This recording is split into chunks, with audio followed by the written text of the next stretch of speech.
अब तक आपने देखा, बैरिक टाउन में रहने वाली एना नाम की एक 13 साल की लड़की को पिछले कुछ महीनों पहले एक क्लाउन डॉल मिलती है और तब से वो बहुत अजीब बिहेव करने लग जाती है। वहीं बैरिक टाउन में एक के बाद एक अनजान मर्डर्स होने शुरू हो जाते हैं। पहले एक टीनेजर रॉबिन का भयानक रूप से मर्डर हो जाता है। उसके अगले दिन ही जॉनी नाम के एक और टीनेजर की भी एक दर्दनाक मौत हो जाती है। सभी मर्डर विक्टिम्स के चेहरे पर एक क्लाउन का मेकअप मिलता है। इन सब के बीच एना स्कूल से घर वापस नहीं आती। बहुत ढूंढने के बाद एना मुंह पर क्लाउन वाले मेकअप के साथ एक ग्रेवयार्ड में मिलती है। इन्वेस्टिगेशन में पुलिस को जेम्स नाम के एक सीरियल किलर के बारे में पता चलता है, जिसने 10 साल पहले ठीक वैसे ही मर्डर्स किए थे जैसे अब हो रहे हैं। पर जेम्स ने 10 साल पहले ही सुसाइड कर लिया होता है। दूसरी ओर एना के पेरेंट्स जब उसे एक चाइल्ड थेरेपिस्ट डॉक्टर रीटा के पास ले जाते हैं तो एना एक साइको किलर की तरह डॉक्टर रीटा का एक कैंची से मर्डर कर देती है। डॉक्टर रीटा के मर्डर को इन्वेस्टिगेट करते हुए ऑफिसर जेराल्ड एना की मॉम के घर जाता है और एना के बारे में पूछताछ करता है। घर की छानबीन करने पर उसे एना के रूम से एक वुडन बॉक्स मिलता है, जिसके अंदर का सामान देखकर ऑफिसर जेराल्ड ये दावा करता है कि एना उस साइको किलर जेम्स की बेटी है और उसी ने बैरिक टाउन के सारे मर्डर्स किए हैं। अब आगे।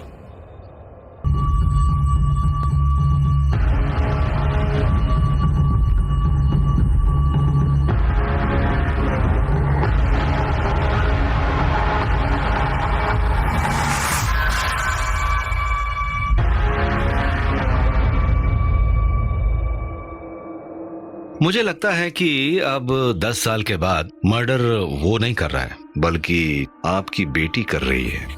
What nonsense! ये क्या बोल रहे हैं आप? I'm sorry, आपकी बेटी नहीं, जेम्स की बेटी। जेराल्ड की ये बात सुनकर मेगन की रूह कांप गई। असल में एना अडॉप्टेड थी। मेगन और स्टीव को कोई बच्चा नहीं हो रहा था और इसीलिए उन्होंने एक ऑर्फनेज से एना को अडॉप्ट किया था। लेकिन मेगन या स्टीव को यह नहीं पता था कि वो एक सीरियल किलर जेम्स की बेटी थी। मेगन ने जेराल्ड को पूरी बात बताई। जेराल्ड ने तब मेगन को बताया कि एना का असली नाम जेन था और उस वीडियो टेप में जेम्स किसी और के साथ नहीं बल्कि अपनी बेटी जेन के साथ ही खेल रहा था। जेन की असली मदर और अपनी बीवी को भी जेम्स ने ही मार डाला था।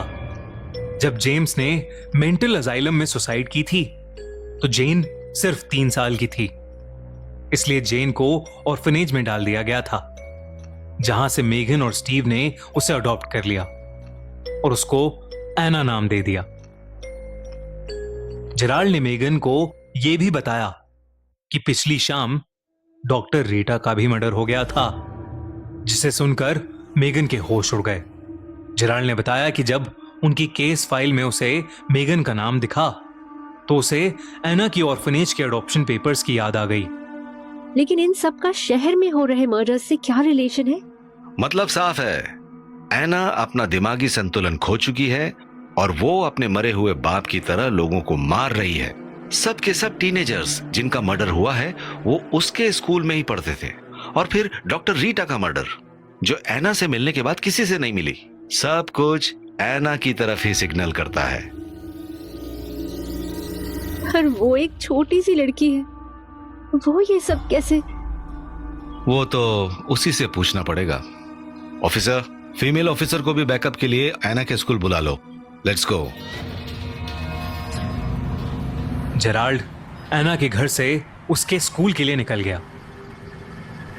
जेराल्ड को लगा कि उसे अब सारे क्लूज मिल चुके हैं, लेकिन एना के घर के गार्डन में पड़ी वो क्लाउन डॉल उसकी आंखों से नजरअंदाज हो गई थी। वहीं एना की मॉम मेगन अपने आंसू लिए दरवाजे पर शॉक्ड खड़ी थी। मेगन ने स्टीव को फोन मिलाया और रोते हुए कहा, स्टीव, स्टीव प्लीज जल्दी आ जाओ। जेराल्ड को अब सब साफ साफ समझ आ रहा था। उसे यकीन हो गया था कि एना ही इन सब मर्डर्स के पीछे है और उसके मन में एक बात अभी भी खटक रही थी कि 13 साल की एना को ऐसा क्या हुआ जो उसने इस तरीके से इतने भयानक मर्डर्स किए और वो वुडन बॉक्स उसके पास कहां से आया? इन्हीं सवालों की तलाश में जेराल्ड अपनी टीम के साथ पहुंच चुका था एना के स्कूल। पर एना अपनी क्लास में नहीं थी। इनफैक्ट वो स्कूल में कहीं भी नहीं मिल रही थी। जेराल्ड की टीम की एक फीमेल पुलिस ऑफिसर जब गर्ल्स वॉशरूम के अंदर गई तो उसे कुछ बेहद अजीब दिखा। वॉशरूम के शीशे पर खून से लिखा था, हेलो, सरप्राइज सरप्राइज। उस फीमेल ऑफिसर ने जैसे ही ये पढ़ा, उस वॉशरूम में किसी लड़की के अजीब तरीके से हंसने की आवाजें आने लगीं।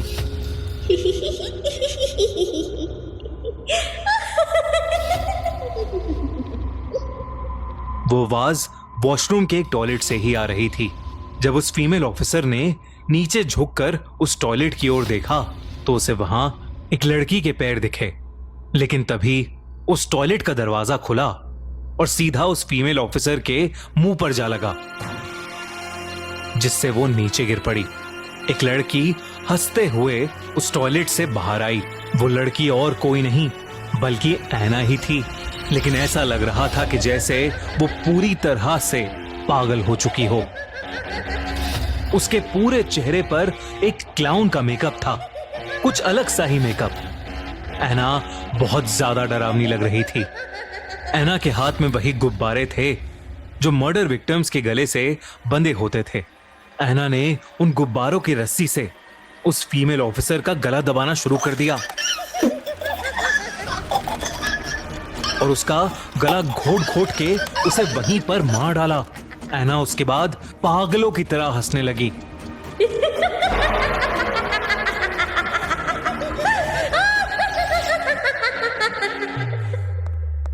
वॉशरूम से आ रहे शोर को सुनकर जेराल्ड की टीम उस वॉशरूम के अंदर गई और उन्होंने एना को अरेस्ट कर लिया।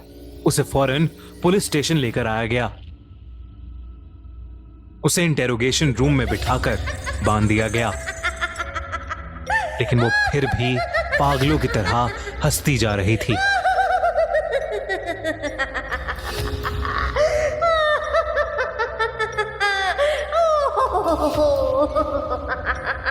ऐसा लग रहा था कि एना और ज्यादा भयानक होती जा रही हो। तभी जेराल्ड वो वुडन बॉक्स लेकर इंटेरोगेशन रूम में घुसा और एना से सवाल करने लगा। एना, कैसे मारा रॉबिन, जॉनी और रीटा को? बोलो बोलो।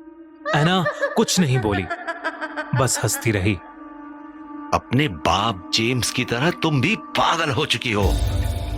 ये सुनकर एना के चेहरे से हंसी गायब हो गई और अब वो जेराल्ड को देखकर अजीब अजीब सी आवाजें निकालने लगी। जेराल्ड ने वो वुडन बॉक्स एना के सामने रख दिया और उससे पूछा, ये वुडन बॉक्स कहां से मिला तुम्हें? हैं? बताओ मुझे, बोलो एना, बोलो।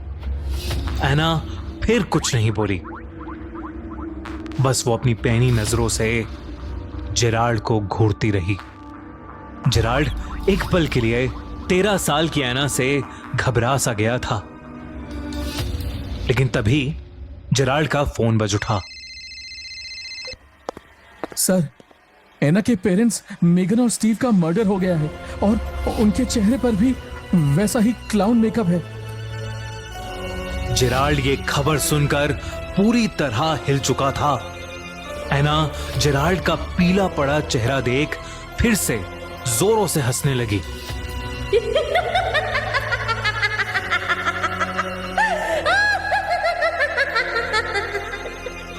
जेराल्ड सुन पड़ गया था। उसे पूरा यकीन था कि एना ने ही सारे मर्डर्स किए हैं। लेकिन फिर अब किसने स्टीव और मेगन को मार डाला था, यह उसकी समझ से परे था। तभी एना हंसते हुए बोली, मेरे डैड वापस आ गए। वो अब किसी को नहीं छोड़ेंगे।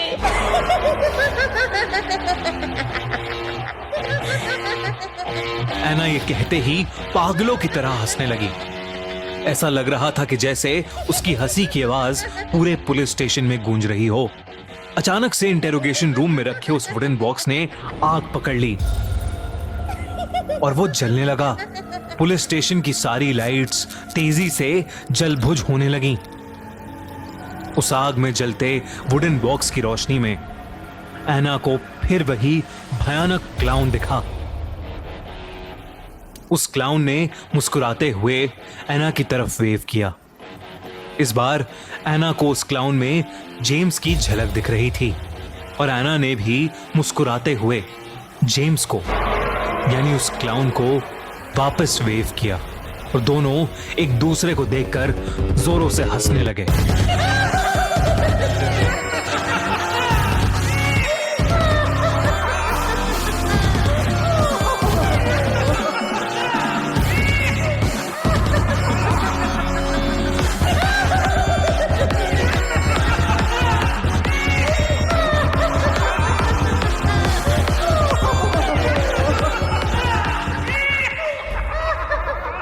दोस्तों, ये था खूनी